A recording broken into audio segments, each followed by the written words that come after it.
Alrighty, hey there guys, Adolfos here, GageNumber95 coming at you guys with another video. So today we just got the Madden 24 closed beta feedback and updates, which hopefully will give us an idea of what we can expect for Madden 24. And for those of you that do not remember, Madden 24 is going to be out in about 3-ish weeks. I believe the 5th, we're going into August. Yeah, August 1st will be this Tuesday, so it'll be about 3 weeks as of Tuesday, so about 2.5 weeks. So here's the closed beta feedback notes that they gave for us. I will link all of this in the description, by the way, as well, so if you guys just want to read it, the article will be down there. All I do ask is you do drop a like on the video as well. It does help out quite a bit. And if you are new, give a subscription as well. We'll be uploading a lot during the Madden 24 year, hopefully.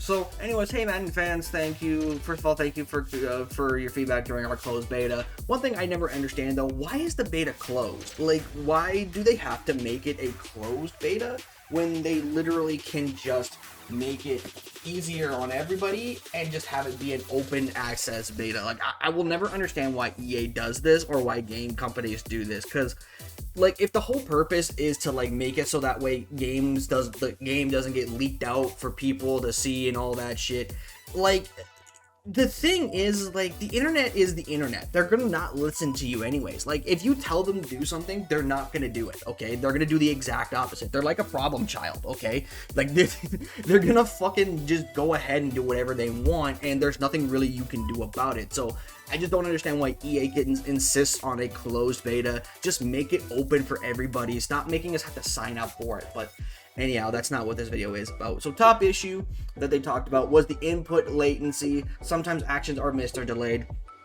Dev note, this issue was particularly noticeable by players who tend to make rapid pre-snacks adjustments. Fixing this has been our top priority, even going as far as reopening the closed beta environment during the additional testing on the fix. Based on player feedback and internal testing, input latency has been significantly improved for PC players. The issue is often confused with general lag or hitching. This was a separate issue which has also been addressed. So it does seem like they did fix the input latency issues, which I did notice in the beta as well when they did reopen it. I did hop on for a little while just to give it a try that day when they did reopen it. I didn't do too much. I just wanted to check that because I have already everything I really knew about the beta going before they even reopened it. So I'm glad that they did fix the input latency, because obviously, you know, making your post-snap adjustments or your pre-snap adjustments is something that definitely needs to be a priority in the game at times. So gameplay, pass blocking improvements. So improve the offensive line ability to pick up edge heat versus pre-snap adjustments, such as pinch D-line and user defender stacking. So we all know this was a huge problem last year, where people would go ahead and like dollar or even like nickel 335. They would pinch the D line and they would take their user and hover right over the A gap, making it so that way the center has to makes themselves think that they have to pick up the user rather than the guy in front of them, and then the nose tackle just comes free and you get or somebody comes free and you get sacked within like 1 second, which is just not balanced whatsoever. Like, I'm glad that they're looking to fix that. Man coverage when tuning, chance tuning, increase receiver cut move when chances to appropriately balancing pass game versus man coverage. This was something that I did notice a lot as well. Man coverage was insanely overpowered in the beta. Now I'm glad that they're looking to change this, because I am of the belief that a man coverage meta is garbage. It is the ultimate no skill meta. Anybody can win games in a man coverage meta. I am personally of the belief that you have to be running a zone for your defense to be good, especially if your man coverage is just literally looking to glitch out the offensive line, so that way you get sacked within like a second, and then you have, you know, people just playing cover zero on the back end. Like, that doesn't take any skill, in my opinion. I have never been a fan of that, and I never will be, because I think it's just bullshit.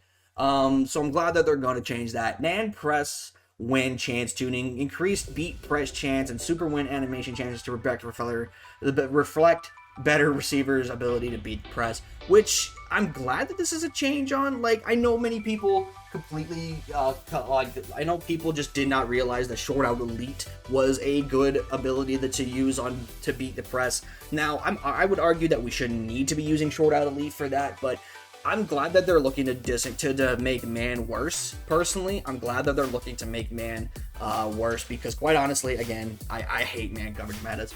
Pass rush disengage tuning addressed issues where pass rusher would disengage off a block and re-engage instead of being allowed to pursue the quarterback escaping the pocket. Now, this I did notice a little bit in the beta where they were talking about how the where they're talking about this. Like, I did notice it a couple times where I'm like scrambling out of the pocket with even like Geno Smith, for example, and they would completely like you would escape out the pocket. You'd think the edge rusher would disengage and go out to chase you, but no, for some reason he has to re-engage with the offensive lineman, and that's dumb. I don't like that whatsoever. So thank you for changing that. Match coverage fixes address issues where deep zone defenders were letting a deep route go free to pick up a shallow breaking route.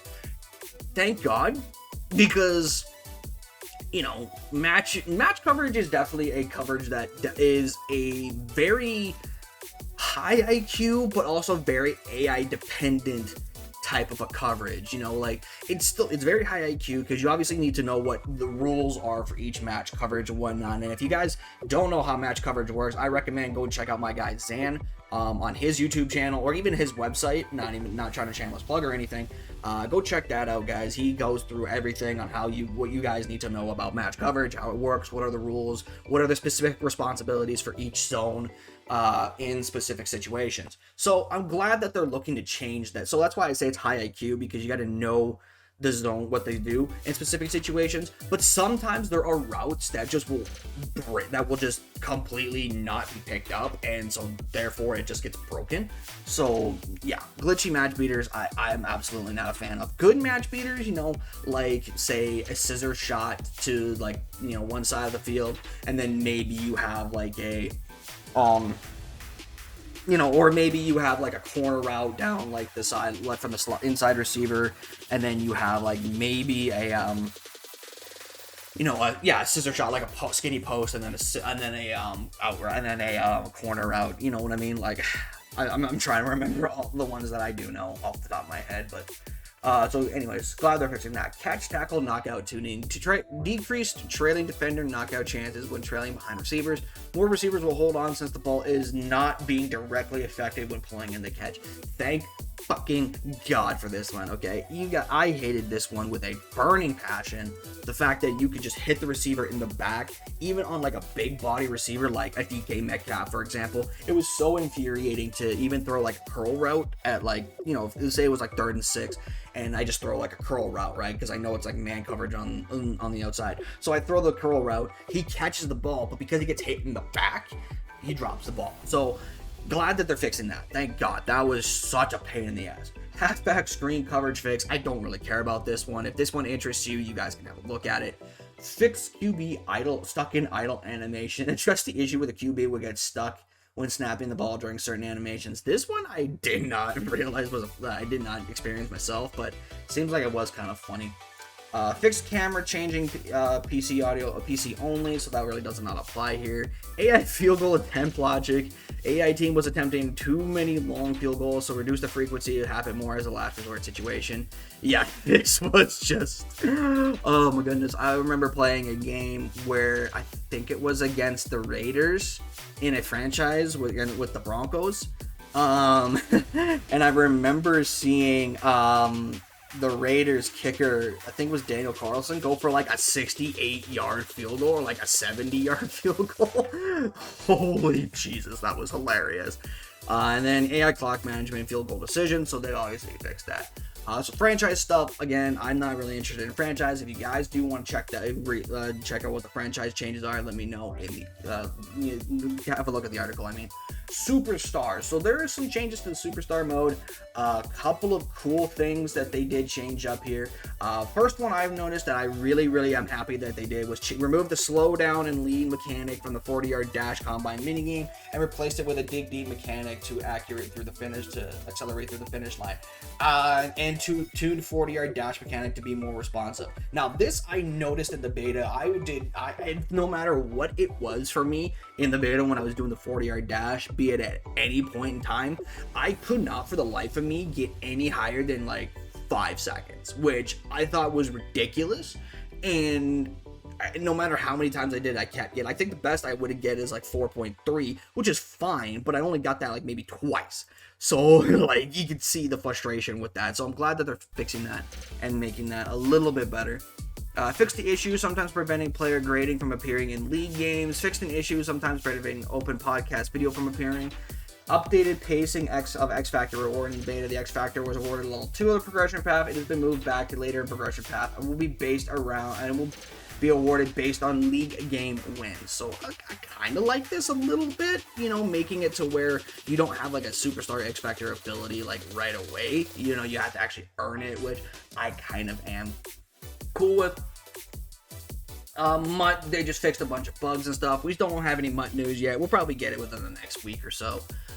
Pre-game stuff, you know, audio, commentary, which I'm going to be honest, I don't really care for these ones, and then UI stuff. So, I mean, overall, lots of changes that were coming into the game. So, Madden 24 looking like, you know, the gameplay ones that I'm really excited about are the pass blocking adjustment, the pass blocking changes, the man coverage stuff, and the disengage tuning as well. I guess also match coverage one as well. But these main 4 right here are definitely the ones I'm most excited for overall, as you know, quite honestly, they probably will be the reason that many people stop or continue playing the game. But that being said, hope you guys did enjoy this video. Just a quick little, I guess not really quick because it's been almost like about 12 minutes now.